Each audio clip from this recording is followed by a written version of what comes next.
아이고, 후회는 나중에도 늦지 않아요. 그동안 앞만 보고 달려왔으니 당분간 머리도 식힐 겸 여행도 하고 설마 산입에 거미줄이야 치겠어? 여행이나 취미생활을 하는 것도 우울증 치료에 도움이 됩니다. 이성친구를 사귀는 것도 하나의 방법이 될 수 있고요. 이참에 깨끗이 갈라서든지 손목을 잡을 사람인지 발목을 잡을 사람인지 아직도 모르겠니? 그래, 피할 수 없으면 한번 부딪혀보자. 안녕하세요. 클라우디아입니다. 오늘은 정희수 작가의 작품 벌들에게 물어봐 준비했습니다. 작품 속으로 바로 들어가시죠. 벌들에게 물어봐 정희수. 처음부터 술을 마실 생각은 아니었다. 그것도 집에서 혼자 술을 마시는 일은 손으로 꼽을 만큼 드문 일이었다. 술을 부른 건 순전히 TV 화면 속의 그 여자였다. 거실 소파에 누워 이리저리 리모컨을 누르다 케이블 TV 영화 채널에 맞춰졌다. 술에 취한 듯 여자를 안고 비틀거리는 남자의 모습이 눈에 들어왔다. 난 금세 화면 속으로 빠져들었다. 침실로 직행할 것이란 예상을 깨고 남자는 거실 안쪽에 놓인 열린 피아노 위에 여자를 내려놓았다. 순간 엉덩이 세례를 받은 건반이 한꺼번에 소리를 내질렀다. 쾅! 그 소리가 재미있는지 여자는 내려올 생각도 않고 피아노 위에 앉아 몸을 비틀며 웃어댔다. 남자의 입가에도 웃음이 가득하다. 숨을 고르던 남자가 두 손으로 여자의 얼굴을 감싸더니 이내 건반을 누르듯 터치하기 시작했다. 이마에서 코로, 코에서 입으로, 입에서 목으로, 가슴으로 천천히 미끄러져 내려갔다. TV 밖 나의 시선도 남자의 손길을 따라다녔다. 여자의 다리가 스르르 풀리며 각도를 달리했다. 고저의 음률은 이제 여자의 입을 통해 퉁겨졌다. 가슴께에 머물렀던 남자의 두 손이 허리 뒤쪽으로 넘어갔다. 지퍼가 열리고 여자가 걸치고 있던 원피스가 허물을 벗듯 머리 위쪽으로 넘겨졌다. 탐스러운 젖가슴이 드러난다. 겨우 속옷 모양새를 갖춘 팬티마저 미끄러지듯 남자의 손에 의해 흘러내렸다. 이중주의 불협화음. 소리의 파장은 서서히 내 가슴 속에서도 일었다. 잃었던 감각이 되살아나기라도 하듯 몸 구석구석이 민감하게 반응하기 시작했다. 아랫도리가 묵직해지는가 싶더니 이내 트레이닝 바지 앞섭이 들렸다. 근래에 없던 일이다. 슬며시 오른손을 바지춤으로 들이밀었다. 바로 그때였다. 매너 모드로 전환된 휴대폰이 진저리를 쳤다. 아이 젠장. 나도 모르게 볼멘 소리가 터져나왔다. 리모컨을 찾아 허둥댔다. 못된 짓을 하다 들킨 아이처럼 반사적으로 재빨리 채널을 바꾸었다. 별일 없죠? 혹시 내게 온 우편물 없어요? 없어. 그런데 이 늦은 시간에 웬일이야? 그냥 잠도 안 오고. 그건 그렇고 언제쯤? 알았어. 정리되는 대로 연락할게. 한껏 목소리를 낮추고 부드럽게 말했다. 불편한 속마음을 드러내지 않으려 애써 담담한 척했지만 그동안 쌓인 묵은 감정 때문인지 단음마저 목소리가 갈라져 나왔다. 전화기 넘어 들려오는 아내의 목소리도 건조하기는 마찬가지였다. 정작 아내에게 하고 싶었던 말은 꺼내지도 못하고 통화는 끝났다. 서둘러 리모컨을 찾아 이전 버튼을 눌렀다. 하지만 그새 화면은 전혀 다른 분위기로 바뀌어 있었다. 조금 전까지 악보에도 없는 음료를 토해내던 여자의 모습은 어디에도 없고 지하 계단을 내려가는 후줄근한 남자의 뒷모습이 화면을 가득 채우고 있다. 여자의 나신을 보며 이입되었던 감정도 주체할 수 없을 만큼 팽창했던 아랫도리도 언제 그랬냐는 듯 사그러들었다. 하지만 머릿속은 온통 화면 속에 들어있던 여자의 모습으로 가득하다. 피아노 소리가 환청처럼 들리는 것도 같다. 실망은 어느새 체념으로 바뀌고 그 와중에도 눈은 계속 화면을 쫓고 있다. 손에는 여전히 리모컨이 들려있다. 회사를 그만두기 전까지 동료들로부터 줄곧 일벌레라는 소리를 들었다. 자금 사정으로 휘청이는 회사의 재정 문제 때문에 퇴직을 고민할 때 아내가 말했다. 그동안 앞만 보고 달려왔으니 당분간 머리도 식힐 겸 여행도 하고 생각만으로 그쳤던 취미 활동도 해보라고요. 설마 산입에 거미줄이야 치겠어? 그렇게 말해주는 아내가 믿음직스럽고 든든했다. 회사에 과감하게 사표를 던질 수 있었던 것도 그런 아내가 있었기 때문이다. 하지만 세상살이는 생각만큼 그렇게 뚝록지 않았다. 일에 치여 쪽잠을 자며 동분서주하던 직장생활 못지않게 백수생활도 힘들고 재미없었다. 시간이 지날수록 희망은 곤두박질치고 절망감은 더해만 갔다. 무엇을 시작하기에는 너무 늦고 포기하기에는 이른 나이.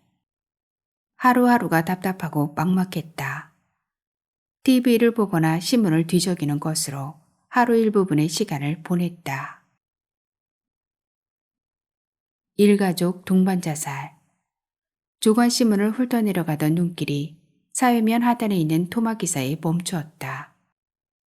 저수지를 향해 가속 페달을 밟다니 가족을 수장이라도 시키겠다는 발상인가? 생활고를 비판한 실직 가장에 내린 최후의 선택이었다. 알 수 없는 분노가 치밀었다. 언제부터인가 타인의 자살 소식을 전해 들을 때면 죽는 것마저 새치기를 당하는 것 같아 심기가 불편했다. 선수를 빼앗기는 기분이었다. 무기력에서 오는 불안이 불면증으로 이어지면서 뜬 눈으로 새벽을 맞는 날이 점점 많아졌다. 지푸라기라도 잡고 싶은 심정에 신경정신과를 찾아갔다. 실직 3년 7개월에 가정경제는 바닥이고 우울증으로 인한 대인기피증 그리고 불면증, 죽을 용기도 없으면서 시시때때로 자살 유혹에 시달림. 치부를 내보이는 것 같아 자존심이 상했지만 고해성사하듯 털어놓고 나니 속이 후련했다. 여행이나 취미생활을 하는 것도 우울증 치료에 도움이 됩니다. 이성 친구를 사귀는 것도 하나의 방법이 될 수 있고요. 선심 쓰듯 말하는 의사를 향해 주먹이라도 날리고 싶었다. 취미생활? 참, 누구나 할 줄 몰라 안 하나? 이성 친구를 곁에 둘 수만 있다면 그보다 더 좋을 순 없겠지. 하지만 경제적 능력도 없는 실업자를 누가 남자친구로 둘 만큼 세상 여자들이 바보는 아니야. 수납창고에서 건네받은 약 처방전을 화장실 쓰레기통에 던져버리고 병원을 나섰다. 시쳇말로 직장에서 잘 나가던 때는 취미생활을 즐길 만한 시간이 없었고 실업자가 되고 나서는 시간은 많은데 경제적인 여유가 없다. 정신과 의사의 도움을 받을 만큼 무능하고 무기력한 자신이 한심했다. 생각할수록 화가 치밀었다. 고개를 숙인 게 경제적 능력만이 아니었다. 아내를 힘들게 했던 것은 어쩌면 신체적 기능장애 바로 그 때문이었는지도 모르겠다. 의사는 스트레스로 인한 일시적인 현상일 수도 있다고 말했지만 11살의 나이차를 극복하기에는 한계가 있었다. 아내를 볼 때마다 미안하기도 하고 자존심이 상했다. 사촌형의 도움으로 빌딩 경비원이 되었을 때 믿지도 않는 신께 감사하며 두 손을 모았다. 주야간 교대 근무도 개의치 않았다. 실직자랑 꼬리표를 떼는 것으로 만족했다. 자존심만 내려놓으면 빌딩 경비원쯤 못할 것도 없었다. 먼저 회사에서 중책을 맡았던 건 잊어버렸다. 네 나이가 적은 나이가 아니여. 60을 바라보는 나이에 쉽게 얻어지는 직업이 아니라며 사촌형은 생색을 냈다. 틀린 말은 아니었다. 첫 월급을 타면 한턱 내겠다는 말로 입막음을 했다. 그런데 나의 자존심을 시험이라도 하듯 경리를 붙이던 오른손을 부끄럽게 만든 사람이 있었다. 직장 후배 이정수였다. 그의 얼굴을 보는 순간 쥐구멍이라도 찾고 싶었다. 사장의 친척이라는 이유만으로 특채되어 입사 초부터 내 심기를 건드렸던 눈에 가시 같은 놈이었다. 그런데 하필이면 이정수의 차가 드나들 때마다 경비원 근무수칙에 따라 깍듯이 격리를 붙여야 했다. 직업에 귀천이 없다고 하지만 그건 내일이 아닐 때 하는 얘기다. 은박지 구겨지듯 자존심이 구겨진 날 사직서를 제출했다. 며칠을 알아누웠다. 76kg의 몸을 추스르기보다 더 힘들었던 것은 바닥을 보인 자존심이었다. 무슨 일이든 하고 싶었지만 내가 할 수 있는 일은 생각보다 많지 않았다. 하이에나처럼 퇴직금 냄새를 맡은 사람들이 유혹의 주파나를 튕기고 있을 때 아내가 먼저 선수를 쳤다. 처음부터 크게 버리지 말고 경험 쌓는다 생각하고 시작해보자고요. 분식집에서 아르바이트 하면서 쌓은 경험이 있으니까 내가 주방을 맡으면 인건비도 줄일 수 있고 또 손 놓고 하늘만 바라본다고 무슨 수가 생기는 것도 아니잖아요. 음식 장사가 앞으로 남고 뒤로 미친다는데 경험도 없이 시작했다가 투자한 돈까지 날릴지 모르잖아. 아이고, 후회는 나중에도 늦지 않아요. 일단 부딪혀 보자고요. 아내는 이미 밑그림을 그려놓고 있었는지 발빠르게 분식점 개업을 서둘렀다. 사업 설명이나 의논이 아닌 통보나 마찬가지였다. 하지만 경험도 없이 시작한 사업은 생각보다 빨리 원금을 갉아먹었다. 직접 배달까지 하며 밤낮으로 뛰었지만 역부족이었다. 장난 전화 속에 엘리베이터도 없는 저층 아파트 5층 계단을 오르내리며 주문한 집을 찾아 헤매던 날. 그날따라 하늘에 구멍이라도 뚫린 것처럼 장대비가 쏟아졌다. 불어터진 칼국수 5그릇을 음식물 쓰레기통에 쏟아버릴 때의 참담함이라니. 결혼 후 처음으로 아내 앞에서 눈물을 보였다.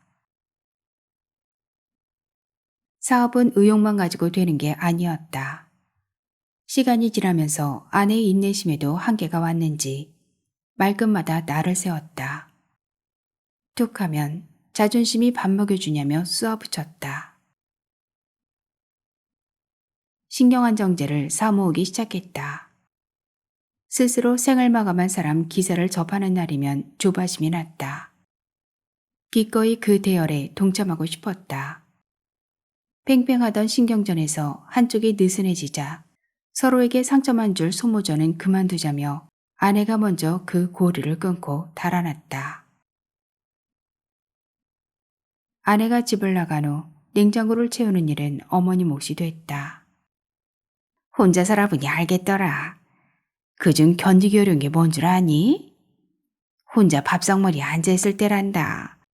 꾸역꾸역 밥을 밀어넣다 보면 아이고 눈물이 반찬이 될 때가 허다 있지.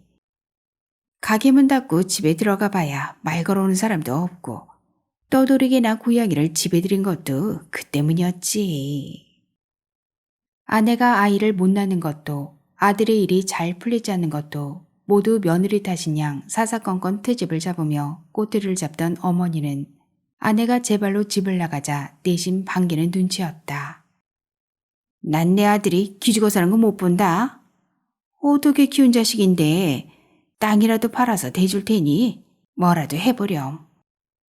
골이 깊으면 봉우리가 높다잖아요. 조금만 더 기다려보세요. 큰 소리 쳤지만 사업부는 따라주지 않았다. 야심차게 시작한 양봉업은 친구의 말대로 막차를 탄 것 같았다. 꿀벌의 감소로 시작한 지 2년 만에 또다시 위기에 놓였다. 방송에서는 환경 문제를 들먹이며 꿀벌이 생존에 대해 문제점을 지적하기도 했다. 무엇보다 이상기온을 첫 번째 이유로 꼽았다. 그 영향으로 77억 마리가 넘는 꿀벌이 대량 실종되는 사태가 발생하면서 벌꿀 수급에 차질이 빚어졌다는 거다. 시간 날 때마다 벌들이 생태와 습성을 공부하며 밤낮 없이 벌통에 매달렸는데 이상기후의 꿀벌 폐사가 계속되면서 올해도 꿀 생산량은 평작도 어려울 것 같다. 아카시꽃이 피면 상주, 문경, 양평순으로 벌통을 옮겨가며 꿀을 채취하곤 했는데 지난해부터 영 재미를 못 보고 있다. 200개가 넘는 벌통을 반으로 줄이며 발빠르게 대처했지만 올해도 기대할 수가 없다. 엎친 데 덮친 격으로 주변 농장에서 드론으로 농약을 살포할 때마다 꿀벌들이 우수수 죽어나갔다. 아카시 꿀 채취가 끝나면 밤꿀을 모으기 위해 또다시 장소를 이동해야 하는데 줄어드는 꿀벌 때문에 고민이다. 아카시 꿀 마지막 채취 장소인 양평에 벌통 50개를 놓고 곧바로 낚싯대를 챙겼다. 변명의 여지 없이 현실 도피다. 무념무상. 단 하루만이라도 모든 걸 내려놓고 쉬고 싶었다. 창고 구석에 먼지를 뒤집어 쓰고 있는 낚싯대를 본 순간 밤바다가 생각났다. 회사를 그만두었을 때 아내가 세월이라도 낚아보라며 장만해준 낚싯대였다. 사방이 어둠이다. 낚시는 뒷전이고 흔들리는 배 위에서 나홀로 술판을 벌였다. 아, 이래서 혼자 오는 손님은 태우는 게 아닌데. 아이 참. 끼를 잡은 선주 박씨가 못마땅한 얼굴로 구시렁댔다. 낚싯배에서 술을 마시다 걸리면 벌금이라며 연신 눈치를 줬지만 모르쇠로 일관했다. 사방이 어둠으로 둘러싸인 밤바다. 마치 한치 앞을 볼 수 없는 나이 미래를 보는 것만 같았다. 목구멍까지 차오른 알코올 기운을 핑계로 이대로 바다에 뛰어들어도 좋겠다는 생각을 했다. 5분이면 충분하지 않을까? 구조대가 도착했을 땐 이미 상황 종료겠지? 누가 봐도 사인은 실족사일 테고. 온갖 상상으로 쓰고 지우기를 반복했다. 반 남은 소주병을 거꾸로 들고 그대로 입에 털어넣었다. 이 밤 내가 누릴 수 있는 마지막 호사라고 생각했다. 바닷물에 뛰어들어도 좋겠다던 꿈은 그야말로 꿈으로 끝이 났다. 과음의 납치라도 된 것일까? 나는 바닷물이 아닌 꿈속으로 끌려갔다. 그야말로 죽음 같은 잠을 잤다. 몸이 그네를 타는 것처럼 흔들려 눈을 떠보니 새벽이 바다 위에 펼쳐진 까만 밤을 서서히 밀어내고 있었다. 선주박쥐는 보이지 않고 배는 선적장에 줄을 대고 있는 고깃배들 사이에서 흔들리고 있었다. 파도에 낚싯배가 흔들릴 때마다 몸도 마음도 따라 흔들렸다. 어둠이 걷히며 거짓말처럼 눈앞에 작은 섬 하나가 나타났다. 허리에 하얀 띠를 두르고 있었다. 안개에 쌓인 것도 같고 어찌 보면 구름띠를 두른 것도 같았다. 몽환적인 분위기의 아침바다. 수평선에 걸려있던 해가 서서히 제 모습을 드러냈다. 그제야 섬을 두르고 있는 하얀 띠가 아카시 꽃임을 알았다. 나도 모르게 불끈 주먹이 쥐어졌다. 흑역사를 쓰며 벽나발을 불던 어젯밤의 나를 그렇게 탈출했다. 전화번호를 누르자 곧바로 선주 박씨의 목소리가 들린다. 아이고, 살아있었어요. 아무리 흔들어 깨워도 꼼짝도 안 해. 그냥 두고 내렸는데 말이야. 아, 술 취해 늘어져 업을 수도 없고 나 혼자 배 위에서 생쇼를 했다니까. 아, 네, 죄송합니다. 그건 그렇고 배터에서 가까운 곳에 섬이 하나 보이는데요. 나 좀 거기에 데려다줘요. 배상은 달라는 대로 줄 테니까. 엥? 여객선도 드나들지 않는 그 작은 섬에 뭐 볼 게 있다고? 안 된다는 걸 통사정에서 아카시 꽃이 지천으로 피어있는 섬에 뱃머리를 댈 수 있었다. 사람 그림자 하나 없는 마을은 조용했다. 바람이 불 때마다 갯내에 아카시 꽃 냄새가 끼어들었다.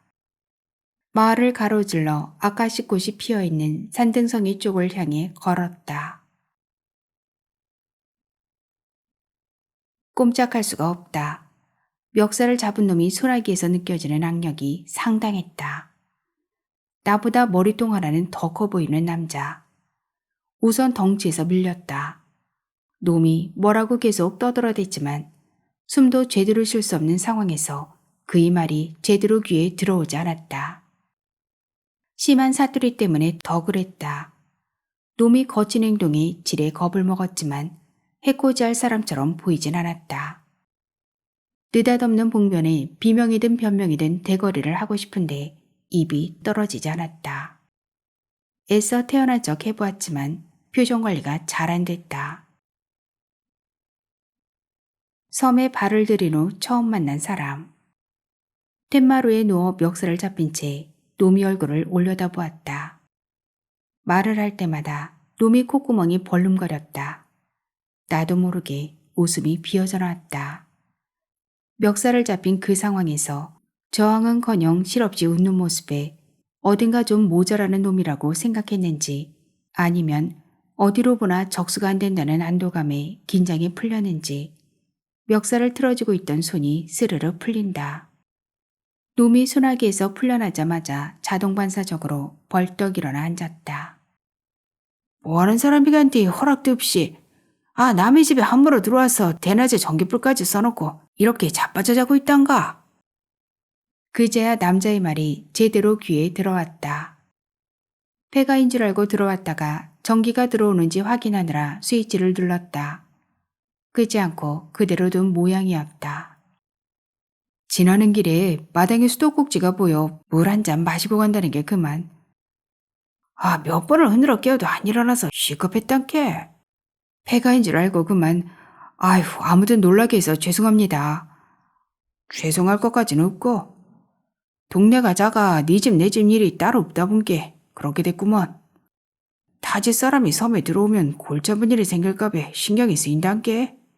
가끔 재무돈 팔아 섬에 들어오는 사람들이 있다 이 말이요. 지금이야 지구대에 전화 한 통이면 해결되지만 예전엔 송장이 발견되면 그 뒤지닥거리는 이장목 씨였은께. 뜨끔했다. 속을 훤히 들여다보는 것 같아서다. 어젯밤 낚시를 할 때만 해도 비슷한 생각을 하지 않았던가. 경계심이 풀려서인지 사내의 말투가 금세 순해졌다.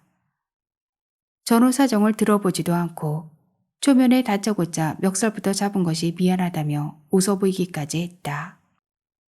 그제야 마음이 놓였다. 더구나 동네 이장이라지 않는가. 이장이 돌아가고 혼자 남게 되자 또다시 까무룩 잠이 쏟아졌다. 섬을 한 바퀴 둘러보려던 계획을 접고 텐마루에 다시 몸을 뉘었다. 수천 마리의 벌들에게 둘러싸여 옴짝달싹 못하고 있다. 온몸에 벌침이 박히면서 금세 터질 듯 부풀어 올랐다. 눈꺼풀에 벌침이 꽂히면서 눈앞이 캄캄했다. 벌떼가 머리 위로 공중돌기를 하며 위협적으로 달려들었다. 어느 순간 발을 헛디딘 것처럼 몸이 허공에 붕 뜨더니 그대로 곤두박질이다.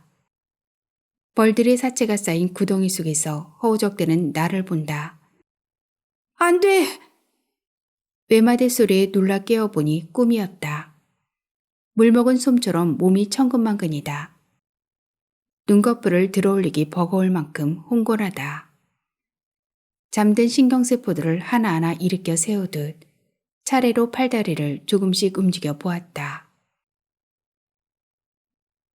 어젯밤 과음을 한 탓인지 갈증이 일며 머리가 깨질 듯 아프다.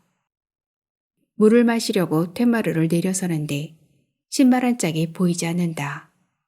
꿈과 현실이 뒤죽박죽. 머릿속이 수세미처럼 엉켰다. 수도꼭지를 틀자 고무호스를 타고 물이 쏟아진다. 빈속에 물배를 채우고 나자 기다렸다는 듯 뱃속이 전쟁이다. 해장국 생각이 간절하다. 그러고 보니 제대로 식사를 한 게 언제인지.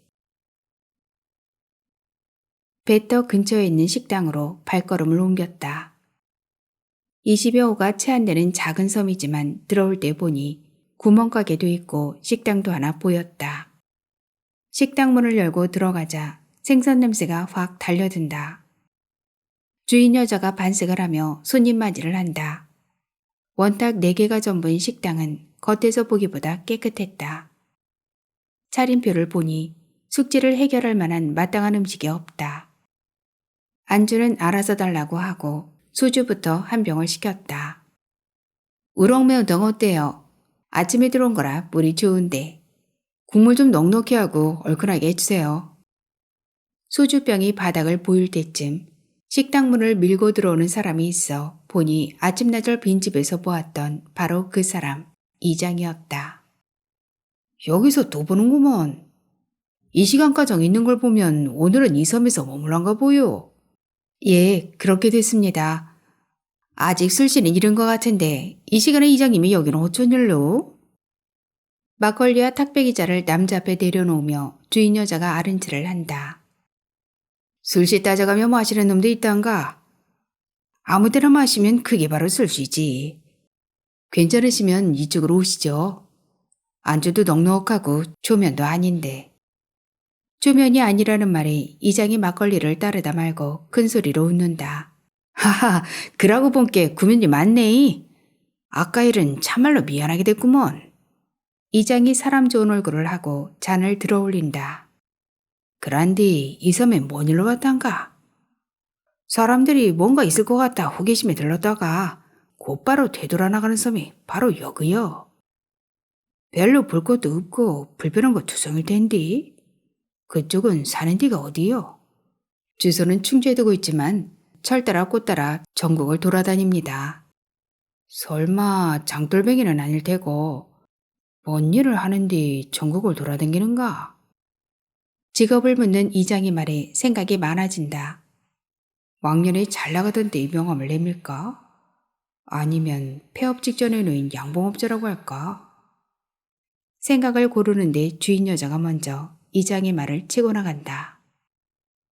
생면부지에 사람 직업은 왜 들춘대요? 참 무슨 일을 하든 뭔 상관이람? 술집에 왔으면 그냥 기분 좋게 술이나 마시면 되지. 그동안 거친 직업 중 서창산업 기획실장은 그나마 내가 내세울 수 있는 최고의 자리였다. 지금도 지갑엔 쓸모도 없는 서창산업 기획실장 명함이 들어있다. 양봉업자입니다. 양봉이라면 꿀 따는 사람? 얼마 전 뉴스에서 봤는데 요즘 꿀벌이 많이 사라졌다고 하던데 그쪽은 괜찮아요? 맞아요. 양봉업도 이제 사양길에 접어든 것 같아요. 사실 바다 낚시하러 왔다가 아카시 꽃으로 둘러싸인 섬이 보여 일부러 들렀어요. 혹시 이 섬에서 내가 할 수 있는 일이 있을까 해서 사전 답사 겸. 그러니까 여기서 벌치는 일을 해보고 싶다 그 말이요? 꽃이 임자가 있는 게 아니니 뭘 할 사람은 없지만 여수댁이 가만히 있을란가 모르겠네. 텃세가 장난 아닐 텐데. 아카시아 꽃이 피고 조금 있으면 밤꽃이 필 거예요. 양봉업도 괜찮을 것 같은데. 이장 찬스를 한번 써보세요. 이 섬에선 이장이 하나님 다음이거든요. 덕분에 나도 꿀맛 좀 볼 수 있게. 혹시나 해서 던져본 얘기 두 사람 모두 자기 일처럼 진지했다. 술이 약한지 이장은 이야기를 하다 말고 의자에 앉은 채 꾸벅꾸벅 졸기 시작했다. 신경 쓰지 말아요. 저렇게 졸다가도 조금 있으면 내가 언제 졸았냐는 듯 다시 막걸리를 찾을 테니까. 이제부터 내가 술 친구 해줄게요. 주인 여자가 의자를 바짝 당겨 앉더니 술잔 가득 소주를 따른다. 투박한 사투리를 쓰는 이장과 달리 여자는 서울말씨를 쓰고 있었다. 여행객도 되돌아간다는 이 작은 섬에서 섞인 아까운 인물로 보였다. 어쩌다 보니 여기 둥지를 틀게 됐네요. 남편이 연고도 없는 이곳에 뼈를 묻었거든요. 묘수를 돌보느라 몇 년 들락이다 아예 눌러앉았어요. 서울에서 피아노 학원을 운영하며 건반 두드리던 손인데 이 손으로 허구한 날 생선이라 주무르고 술주전자를 나를 줄 누가 알았겠어요. 아, 어쩐지 결이 달라 보였습니다. 사장님도 가만 보니 사연이 많은 것 같네요. 나이 눈치라고 이젠 얼굴만 봐도 그 사람이 살아온 인생이 보이더라고요. 아무리 힘들어도 목숨 갖고 장난치는 일은 하지 마세요. 내 남편처럼. 자리를 펴도 되겠네요. 부도나기 직전 회사에 사표를 내면서 그때부터 계속 일이 꼬이기 시작하더군요. 취업도 그렇고 사업을 해봐도 잘 안 풀리고. 여자가 고개를 끄덕이며 길게 한숨을 내쉰다. 여자가 피아노 치는 모습을 상상해 본다. 나도 모르게 풀쑥 웃음이 비어져 나온 건 겹쳐지는 장면이 있어서였다. 피아노 위에 앉아서 엉덩이로 건반을 누르며 깔깔대던 영화 속 여자 모습이 스치고 지나갔다. 피아노 연주를 들을 기회가 있을까요? 그거야 뭐 지금 당장이라도 가능하지만 취침 중인 분이 계신데. 눈 감고 들어도 다 들린단 게. 자는 줄 알았던 이장이 눈도 뜨지 않고 한마디 거둔다. 그 말에 여자가 허리를 반으로 접으며 웃는다.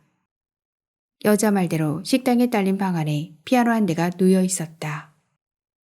사람살이 알고 보면 다 거기서 거기. 아등바등 해봤자 지나고 보면 아무것도 아니더군요. 맞는 말이요. 그렇다고 되는 대로 살 수도 없고. 이장은 간간히 대화에 끼어들며 끝까지 자리를 지켰다. 밤이 이슥해서야 세 사람은 술자리를 털고 일어났다.